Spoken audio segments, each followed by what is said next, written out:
Have you ever wondered how the law of attraction really works? And can you use the law of attraction to manifest money? Yes, you can.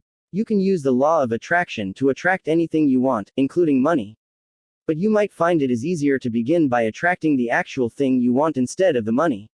This is usually because most people have a lot of mental blocks and limiting beliefs around money and wealth. So if you can work around the blocks, you'll find you can attract what you want without necessarily spending money. Remember, money is simply a medium of exchange, a tool or a resource we use to buy the things and experiences we need and want. So often, we mistakenly think that it is money itself we want. Actually, what we really want is the stuff we can do with money. For example, you may think you want to attract money to pay off your credit card bills. I've been there.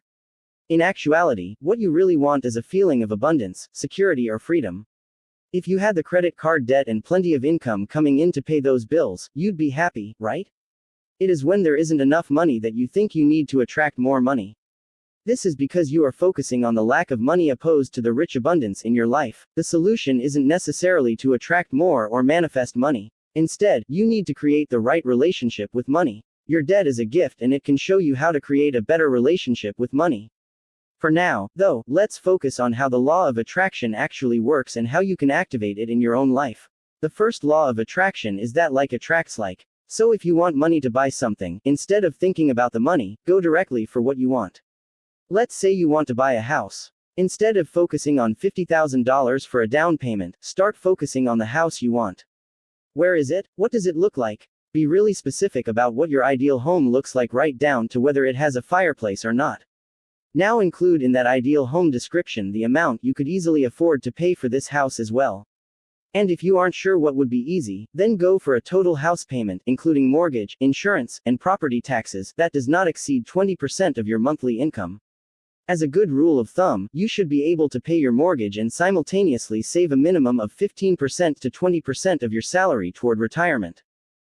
Write down exactly what you really want, with as much descriptive detail as possible. The first step to attracting what you want is getting crystal clear on what it is you want to attract. Our thoughts manifest our reality. You want to focus on what you want, the house, not on the money to get the house. A client of mine in NYC used this exact strategy to attract the perfect apartment. She could only afford to pay $600 a month rent, but wanted a cool one-bedroom apartment in the West Village, walking distance to her gym and friends. It was a seemingly impossible order given that rents in the area were easily twice that. Nonetheless, I asked her to focus on what she wanted, not what she didn't want. If you think you'll never find such an apartment, guess what? You'll prove yourself right. She kept positive and visualized what she wanted. A few weeks later, a friend of a friend was leaving town and wanted to sublet her apartment for $600 a month. It was the perfect apartment, and even had a small garden off the back and exposed brick walls for added charm. Everyone said it was impossible, but she proved them wrong.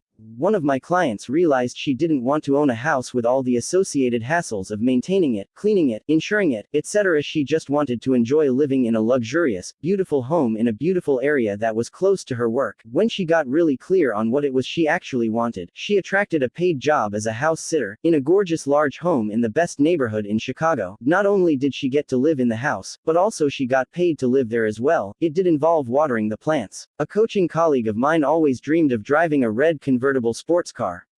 She had 2 kids and knew this wasn't practical. I encouraged her to imagine herself driving around and enjoying this car. Within 2 months, a friend said he was leaving town for 6 months. He asked if she would like to use his car in the meantime. She was thrilled. His car happened to be a red convertible. She had great fun with the car for a few months, but in the end, was glad that she had a family-friendly car because the sports car really wasn't that practical. This satisfied a long-held dream and cost her nothing in the process. Sometimes when we think we want to own something, it isn't true. Sometimes we just want the experience, and once that experience is satisfied, we can tick that box off and the desire disappears.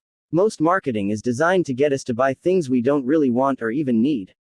So I highly recommend you try satisfying your desires in free or low-cost ways by attracting them first. Okay, so how does the law of attraction manifest money itself? What if you really do need money to pay bills or to pay off debts?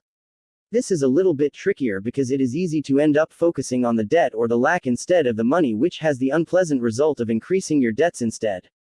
Oops. So the key here is a bit counterintuitive. Don't use all your money to pay off your debt. Instead, set aside some for savings. This isn't logical or rational, but it works. If you understand that like attracts like, then debt attracts more debt.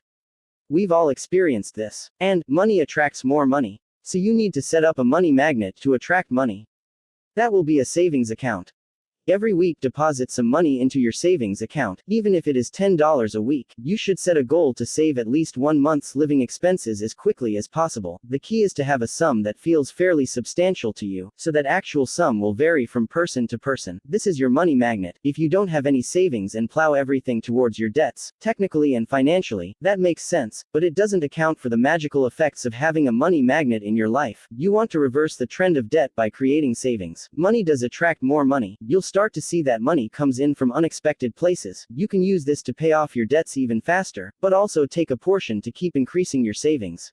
Accelerate your financial abundance and prosperity by getting on the path to financial freedom.